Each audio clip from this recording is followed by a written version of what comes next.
अस्सलामुअलैकुम, welcome to technical chemistry. आज हम देखेंगे स्मोक किसे कहते हैं। अगर आप न्यूज़ वगैरह देखते हैं तो आपको पता होगा कि आजकल ठंड बढ़ने की वजह से स्मोक बाहर बहुत ज़्यादा हो गई है। और अगर आप पंजाब पाकिस्तान से हैं तो आपको पता होगा कि आपके जो स्कूल्स या इंस्टीट्यूशंस हैं वो भी बंद हैं। रीज़न क्या है? यही smoke.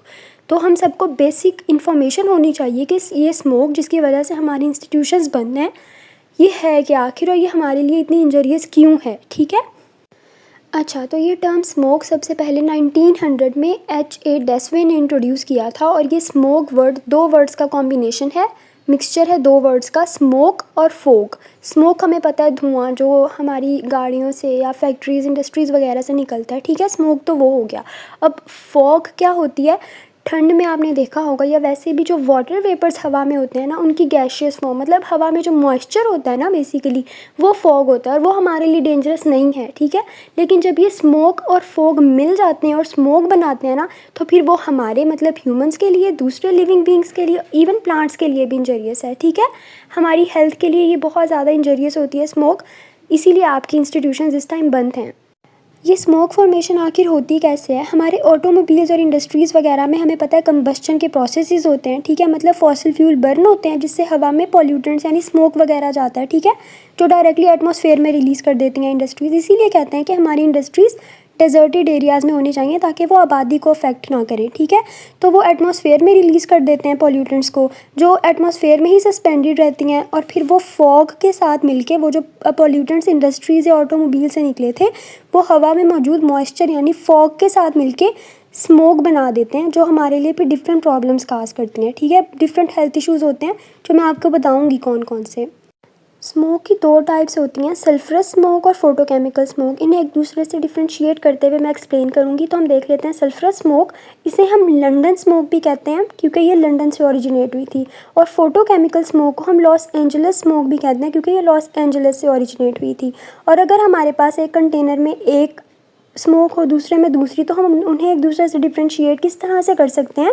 Sulphurous smoke greyish in colour होती है और photochemical smoke brownish in colour होती है। ठीक है, अब सल्फरस स्मोक इस तरह से बनती है, ऐसे फॉसिल फ्यूल्स जिनमें ऑक्साइड ऑफ सल्फ़र होते हैं जैसे कि कोल। ठीक है, जब हम उन्हें बर्न करें एयर में तो फिर हमारे पास जो स्मोक प्रोड्यूस होता है, जब वो जाके फॉग के साथ मिलता है तो जिस तरह की स्मोक बनती है ना, वो होती है सल्फरस स्मोक। ठीक है, मतलब ऐसे फॉसिल फ्यूल जिनमें ऑक्साइड्स ऑफ सल्फ़र होते हैं उन्हें एयर में बर्न करने से जब वो कंबाइन होते हैं उनके प्रोडक्ट्स फॉग के साथ, तो हमारे पास जिस तरह की स्मोक बनती है वो होती है सल्फरस स्मोक।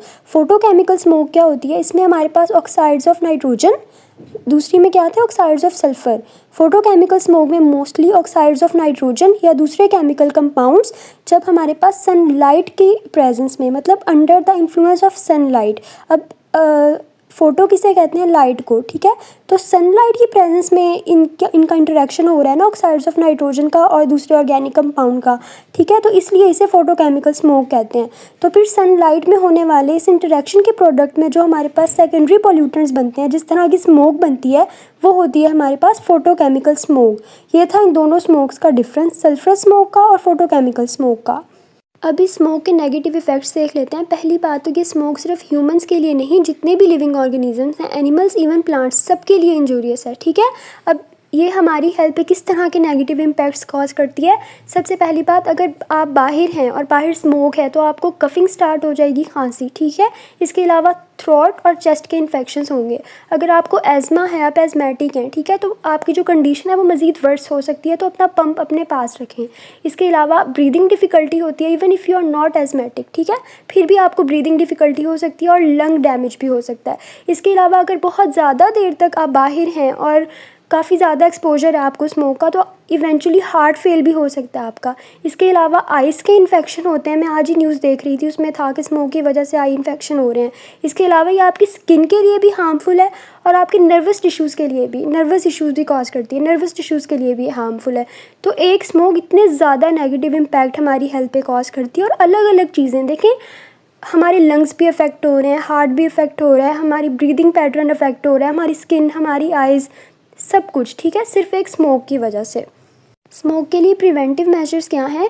सबसे पहले आप कोशिश करें कि आप ज़्यादा बाहर ना जाएं। अगर स्मोक है बाहर ज़्यादा तो आप बाहर मत जाएं। जैसे कि हमारी गवर्नमेंट ने किया है कि इंस्टीट्यूट्स बंद कर दिए हैं, वो बहुत अच्छा स्टेप था, क्योंकि सबसे ज़्यादा इस तरह की इश्यूज़ से, मतलब स्मोक वगैरह से, ज़्यादातर चिल्ड्रन और जो एजड होते हैं ना, वही ज़्यादा अफेक्ट होते हैं। लेकिन अगर आपका फिर भी बाहर जाना हो रहा है किसी काम से, या किसी भी तरह आपको बाहर जाना पड़ रहा है, ठीक है, तो कोशिश करें कि आप मास्क पहनें।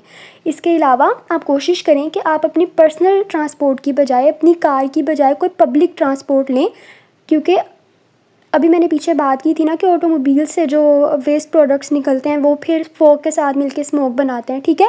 तो आप कोशिश करें कि बने ही ना स्मोक, ठीक है। अगर आप अपनी गाड़ियाँ लेके जाएंगे बाहर तो ज़्यादा स्मोक बनेगी, इसलिए आप कोशिश करें कि आप पब्लिक ट्रांसपोर्ट लें इंस्टेड ऑफ पर्सनल ट्रांसपोर्ट। और कोशिश करें कि ज़्यादा से ज़्यादा ट्रीज़ प्लांट करें, क्योंकि ट्रीज़ फ़िल्टर कर देते हैं हवा को, ठीक है, तो उससे भी स्मोक के इश्यूज़ कम हो सकते हैं। इस वीडियो में मैंने आपको बताया कि स्मोक क्या थी, स्मोक बनती किस तरह से है, स्मोक की टाइप्स क्या हैं, इसके अलावा हमारी हेल्थ पे स्मोक किस तरह के नेगेटिव इम्पैक्ट्स कॉज करती है, और प्रिवेंटिव मेजर्स। होपफुली आपको लेक्चर अच्छा लगा होगा। अगर आपको मेरी वीडियो अच्छी लगी तो सब्सक्राइब करें technical chemistry and stay connected. Thank you.